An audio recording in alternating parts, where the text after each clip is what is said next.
It's imperative that during this phase where we have a multitude of openings, roughly 59 plus different vacancies at the law enforcement position, we have vacancies in the fire rescue side, that if we are going to change the institutional issues related to systemic racism in law enforcement, that we start recruiting in more minority populations and bring them into this organization. This was why I joined law enforcement, was to help make a difference from inside. Most people don't realize out of the roughly 1,500 or so deputies that operate on the patrol capacity, only 230 of them are black. We don't have enough minorities to be reflective of Broward County. And this profession, to what the mayor had mentioned, has a multitude of benefits between salaries, between pensions, and now having fair opportunities for minorities to promote and rise up into executive levels. So I don't want to discount the fact that I need more young minorities, black and brown people, to take interest in this profession because there is nobility in it. Despite the controversy that we see, despite the brutal murder of George Floyd, this is a very honorable profession that affords a multitude of opportunities. Moreover, this agency is not just law enforcement and fire rescue.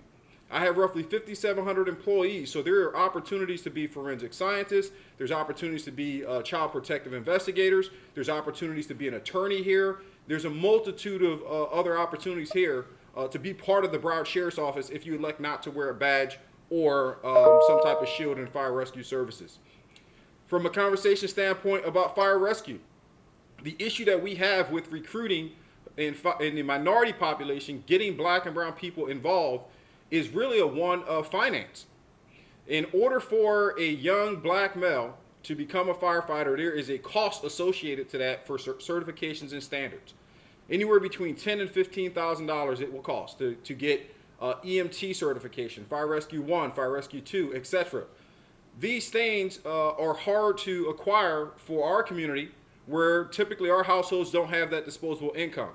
So what we started here to help supplement that is to provide scholarship opportunities through our legacy program now that we have, where we get these young people into our cadet program, we cover the cost for them in terms of what it would they need to get the certifications, and then lateral them in to a full-time paid position. I think it's a great project that we got going. To your point about specialized units, Viper and the burglary unit and crime suppression teams, all this is tied together.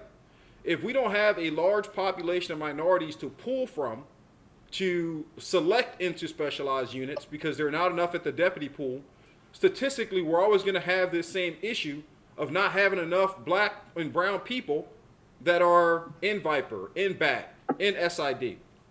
So the recruitment is critical. As far as the defunding aspect, and I've communicated with a multitude of different groups, Black Lives Matter, they've been here, we've been on forums. The idea behind defunding the police should be better phrased as to reallocating funding. The mayor and the commission push out roughly $1 billion over to this organization. We spend $278 million a year to keep people in jail, but we don't spend enough of that money to keep people out of jail. And so we started to shift funding around that makes sense for this community, launching projects as far as our youth mentoring program, which now gives us an opportunity to take young black and brown kids into our camp, into our agency, not in handcuffs, and we teach them 7 core pillars, from financial literacy to education to career and civic development, things that are essential to be a productive citizen in this country, not just a law enforcement officer. Reallocating funding towards mental health care is pivotal, and we've started that. I currently have a benchmark goal of being the first agency in the United States where every law enforcement officer that patrols these streets will be certified in crisis intervention training so that we can recognize mental health care issues and disorders and not criminalize them both in our mind or by taking people into jail. It does not work.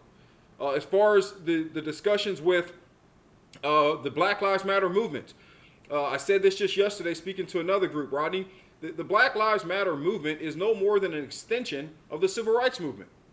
And it's only an extension because we have not acquired all the equality and justice and fair opportunities and eradicated discrimination or racism in this country yet. And so our younger people, our 16-year-old kids, our 15-year-old kids, who are dedicated to this Black Lives Matter movement is only reliving everything that we tried to fight for between my grandparents and my parents and now what I'm fighting for.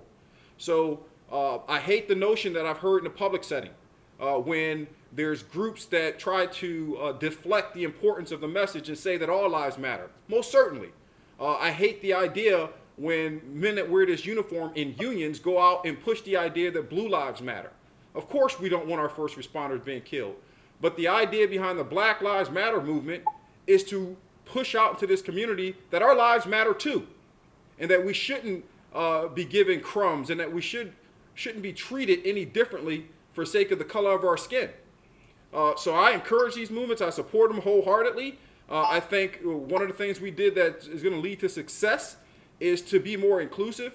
We started a social justice task force shortly right after the Floyd murder. And the first thing I did was to invite the core leadership from Black Lives Matter to be part of the solution, to provide insight.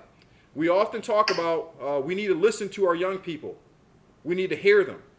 Well, that's great and fine, but what are we doing after we hear them? It's the response of implementing policies, doing the things that the community want, and doing it when you have the power and authority to do it.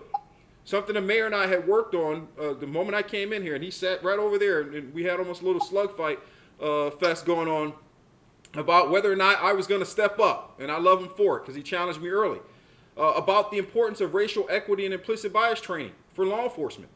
This has been cried for in this community for decades, and it was ignored. The mayor and Kim Campbell requested $25,000 to participate. I'll remind you, this is a $1 billion organization.